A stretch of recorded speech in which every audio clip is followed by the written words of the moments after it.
These are 17 tips to make money in gold and silver stocks according to legendary investor Rick Rule. First, invest when the sector is hated. When the sector is hated, that means the prices are low. Rick says more people should buy stocks like they buy groceries. For example, you go grocery shopping and a can of tuna is normally $1, but this time you go and it's on sale for 50 cents. And you buy like 20 cans of it. But then the next time you go back and it's $2. Well, you don't buy any that time because it's too expensive. But the investors are the opposite. The price goes down 50% and they freak out and sell. And then on the other hand, the price doubles and then they're like, oh, I gotta rush in and buy it. And it's a fear of missing out. But more people should buy stocks like they buy groceries. By the way, this video should not be taken as financial advice, and this sector is extremely risky. But always do your own research before investing in any company. Next is invest in the companies that are run by serially successful people. Rick says that if he only invested with the people who made him money in his 20s, he would have made twice as much money and worked 1/10 as hard. Investing in these companies that are run by these serially successful people, well, that's going to increase your odds of a win dramatically. And who are some of these people? One, the Lundin family. They've had tons of successful companies. Another, Robert Quartermain. Another is Ross Beatty, who Rick says has launched 15 companies in his career, and Rick has made big money on 14 of them. A couple more are Clive Johnson and Robert Friedland. Next is to invest only in Tier 1 deposits or potential Tier 1 deposits. Rick says that small mines have all the risks and problems of big mines, but only big mines can make you big money. So that's why it's really important to concentrate on the big mines. And what is a Tier 1 deposit? Well, Rick likes to define it as $10 billion in recoverable reserves and in the bottom half of the cost curve. So if you're talking about a gold mining company, for example, that's a company with reserves of about 5 million ounces that produce that gold, or that can produce that gold according to the feasibility study, at the bottom end of the cost curve. So if the average gold mining company in the world is mining gold at $1,300 an ounce, he wants it to be $1,300 an ounce or less that mine produces gold at, because then it's going to survive the cycle and it's going to stay in production in the low part of the cycle so it can make lots of money in the high part of the cycle. And by the way, in case you don't know who Rick Rule is, he's one of the most successful resource investors. He's been in the industry for 50 years and knows it inside and out. So he's definitely someone worth listening to. His next tip is to concentrate most of your money in the biggest and best companies in the world. Who are these companies? These are the ones with the highest margins. These are the ones with lots of Tier 1 deposits. These are the companies that have a long track record of great capital allocation. Ironically, the biggest and best companies in a rip-roaring bull market aren't going to go up in price as fast as the less good companies. However, Rick says you can have some of my upside if you take away most of my downside. A couple of these very high-quality precious metal companies include Agnico Eagle Mines and Wheaton Precious Metals. Now, I'm going to be mentioning a few names in this video, but please don't take this as investment advice, and always do your own research before putting any money into any one of these companies. The next tip is to seriously consider the gold and silver royalty and streaming companies. Why? These are simply better companies than your average mining company because they have better margins, they have fixed costs, they have limited downside, but they still get a lot of the upside from increased gold and silver prices or discovery optionality. For example, let's say you have a 1 million ounce deposit and the company spends a bunch of money, the mining company spends a bunch of money exploring for more ounces around that 1 million ounce deposit, and they find another 5 million ounces. Well, the royalty company didn't incur any expense finding that additional 5 million ounces, but they get all the benefit of it when it's mined, and they aren't subject to any of those costs. And all around the world, you're seeing these increased taxes,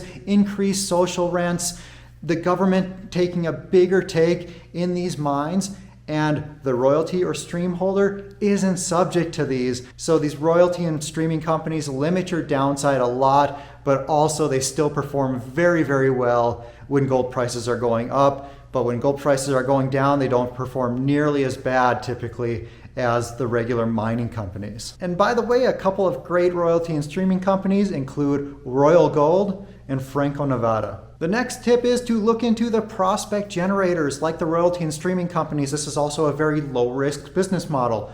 They're usually run by a very knowledgeable geologist who stakes mineral rights around the world in what they think are prospective areas. And then they do minimal work on that to try to show to other companies saying, hey, there might be something good here. And then they sell those projects to other companies, and they'll typically have like these staged payments where they'll receive an upfront payment and then a payment at various milestones, and then also a royalty if that ground ever gets into production. So it's a very low risk business model. It takes quite a few years to bear fruits. However, there's quite a few companies like this that have been around for many years and have lots and lots of projects in the works. A couple that you could look into would be EMX Royalty or Altius Minerals. Although these two companies in particular aren't focused on gold and silver, they do have some gold and silver exposure. The great thing with prospect generators is they're using other people's money for almost all of the exploration. It's a great business model, low risk, but you have to be patient with them. Another tip from Rick Rule is to think about the unanswered questions. What type of unanswered questions are there in the company? Let's think about a gold explorer, for example. It's a gold explorer, they're looking for gold, and they've hit some mineralization near surface. So the next unanswered question might be, does that mineralization continue at depth? So they know it's at the surface, but is it down here as well, and how deep does it go? Then you think about, okay, how much is it going to cost to get a yes answer to that unanswered question? And how much money do they have in the treasury? So let's say it's going to cost them $5 million in work and 18 months to get a yes answer, and their annual G&A is $1 million. They're going to need $6.5 million total. But if they only have $2 million in the bank, where's the other $4.5 million going to come from? And if they don't have a realistic way of getting that other $4.5 million, they're never going to be able to answer that unanswered question, which would get you a re-rate in the stock price. And when you're thinking about these unanswered questions, you have to think about, okay, if we get a yes answer to that question, how much could the stock realistically be trading for after that yes answer? And if you get a yes answer, what's the next unanswered question, and how much money will it take to get that yes answer? Something else Rick Rule says is that most investors are way too impatient. And he's had a lot of 10-baggers in his career where he's made 10 times his money on a stock, and the typical 10-bagger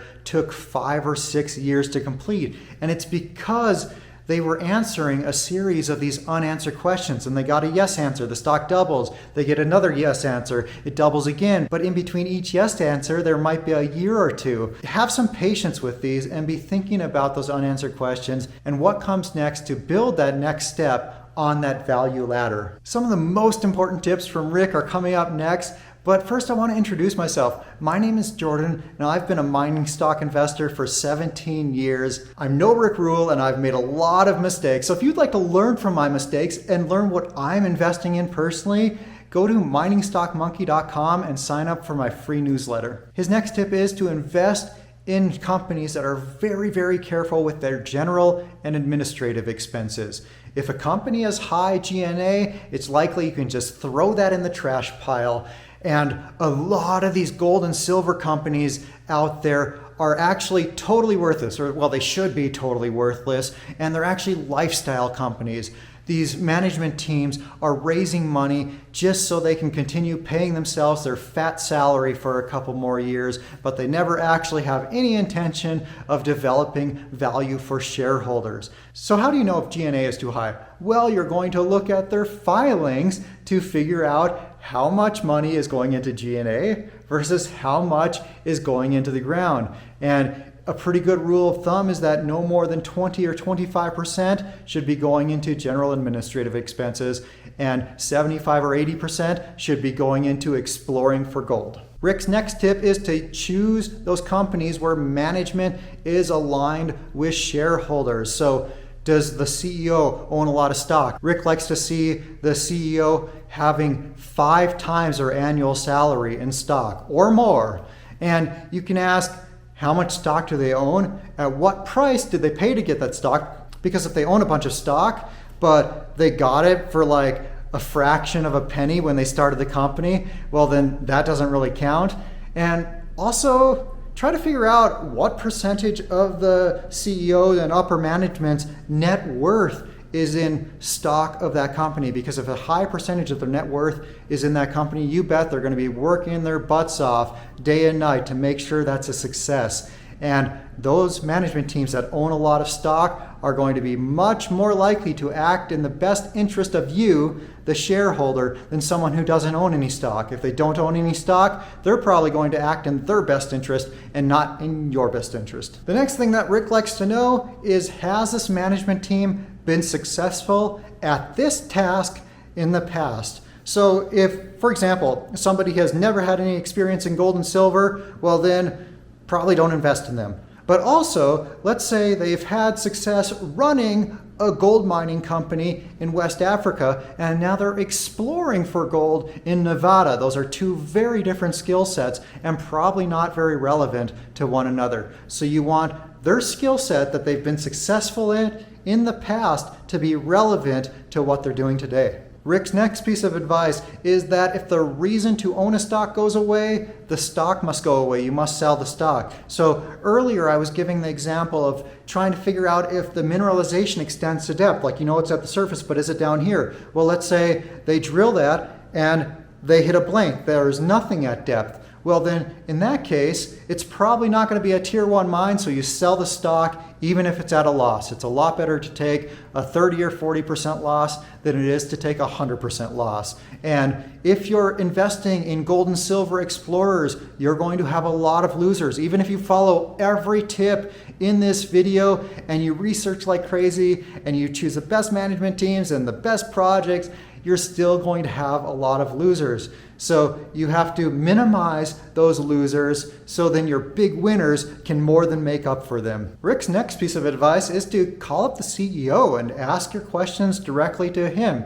He says that the best CEOs in the junior mining sector live and breathe their company, and there's nothing they like more than talking about their company and are happy to talk with investors about it at any time. So call the CEO, and if you can't get a hold of them, well then, that's probably a good sign that it's not somebody worth investing your money in. The next thing Rick suggests is that for every stock that you own, you should spend at least 1 hour a month researching that stock. Not just watching YouTube videos like this, although he says that you should still do that, but he's talking about reading the quarterly filings, reading the annual reports, staying up to date on all the press releases and what's going on with the company. You can find all this stuff at CDAR, this website that I'm going to put on the screen right here. So spend at least 1 hour a month on every stock that you own.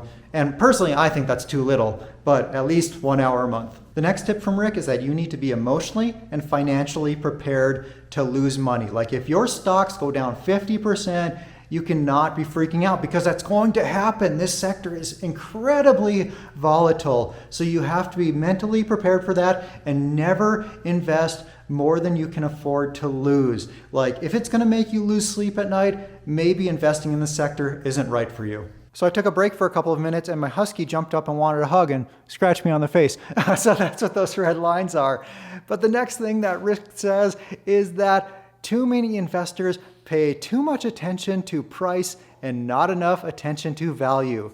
The price is meaningless. The price of a stock is meaningless if you don't have an idea of what the value of that company is. And related to that, related to the value of the company, Rick says that you're never going to get it right. You just have to try to get it more right than other investors. As Rick likes to say, a 70-year-old fat bald guy will win the 100-meter dash if I'm the only one who shows up to race. So you have to show up, you have to research the stock, you have to try to come to a realization of what the value of that company might be to see if the price makes sense to buy it or not. But if you work harder than everybody else, well then you're much more likely to win. If you found this video helpful, please click that thumbs up button. It helps out the channel a lot. And next, watch this video.